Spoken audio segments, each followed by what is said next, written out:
nous entrons dans le temps du carême, ce temps de grâce qui nous est offert est un temps de désert.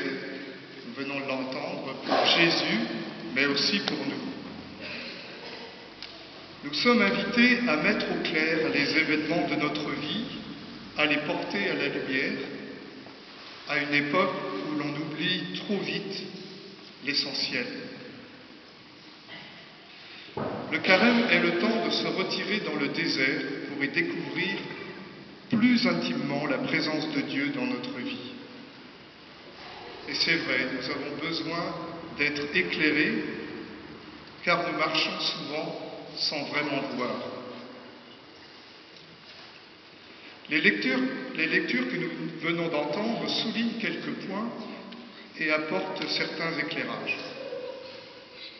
Dans le livre de la Genèse, l'histoire de Noé et de sa famille, face à ce déluge meurtrier, fait partie de ces événements qui peuvent peut-être nous laisser dans l'incompréhension.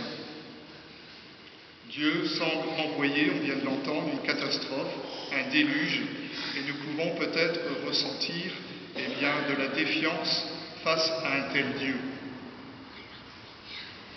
Alors des questions se posent. Quel regard je porte sur Dieu? Qui est-il pour moi? Qu'est-ce que j'attends de lui? C'est vrai, ces questions ont besoin d'être éclairées, et c'est dans le lieu du désert que notre regard sur Dieu va pouvoir se convertir. Alors se convertir, au niveau de la définition, c'est faire un retournement radical. C'est regarder le monde, on pourrait dire, avec les yeux de Dieu et entrevoir la vérité qu'il veut bien nous révéler. Cette vérité, c'est son alliance, c'est son amour. Et c'est vrai, on pourrait dire, cela demande du temps, bien le temps d'un carême, pour entrer dans ce chemin de liberté. Car cette histoire de Noé, que l'on vient d'entendre, nous rappelle surtout que Dieu scelle une alliance avec l'humanité. Il fait une création nouvelle et il promet de donner à l'être humain les moyens de ne plus se détourner de lui. Et on vient de l'entendre, pour cela, il place des signes visibles. On l'a entendu, mon arc au milieu des nuages, pour que l'être humain se souvienne du salut qui lui est offert et qu'il reste fidèle à l'alliance dont il bénéficie.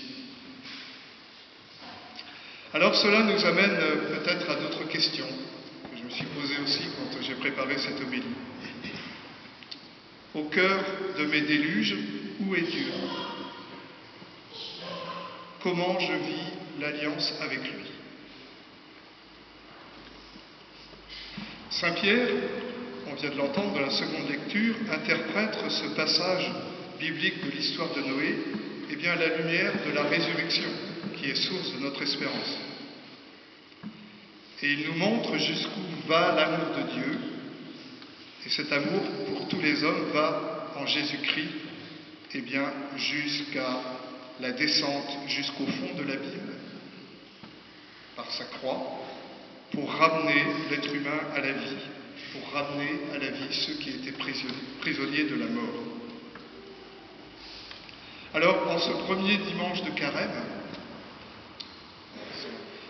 notre chemin de route vient de commencer, de carême, nous avons à garder au cœur cette espérance. La résurrection et les forces de vie seront toujours plus fortes que les forces de la mort.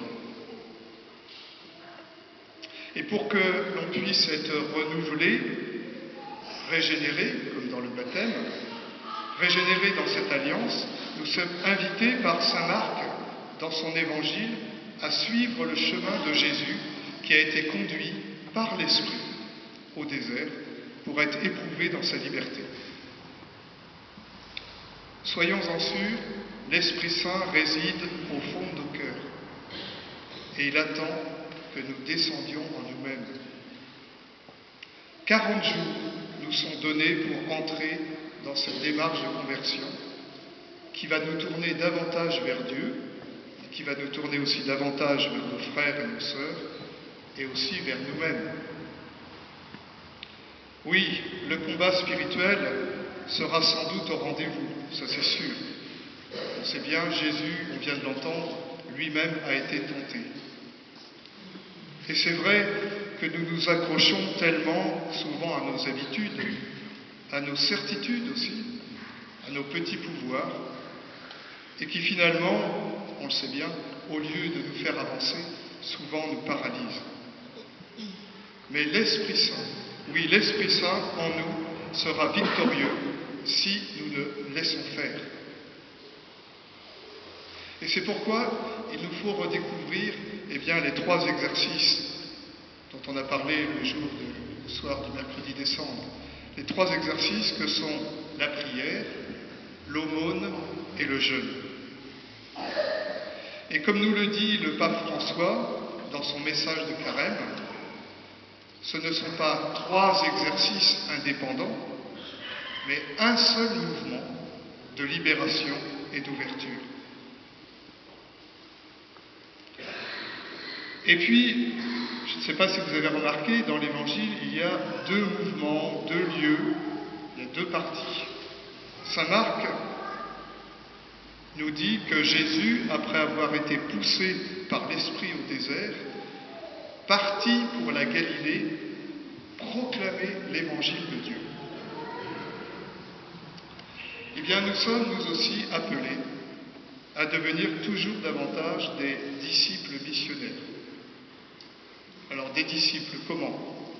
Eh bien, en demeurant avec Jésus, à l'écoute de sa parole, dans la prière, et nourris, comme on va le faire dans cette Eucharistie, de son pain de vie, ce qui nous donne de devenir toujours davantage des pécheurs pardonnés.